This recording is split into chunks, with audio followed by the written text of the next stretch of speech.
What up, YouTube? I'm bringing y'all a little sound test of the Samsung Gear S2 4G from T-Mobile. So, the Gear S2 came out like last month, but it didn't have a speaker because it wasn't a 4G phone. But this one has the speaker with it, so go ahead and take a look at the sound.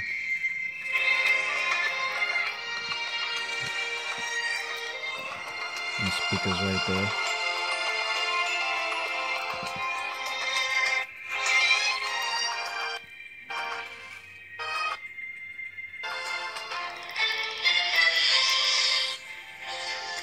Haven't put no other music on it yet.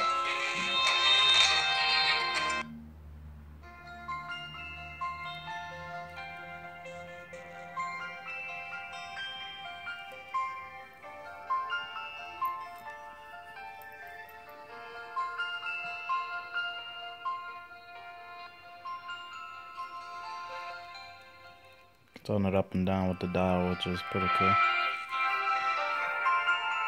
Anyway, hit that like button, subscribe, let me know if you got one of these, or if you plan on getting a 3G version in the comments below, and peace.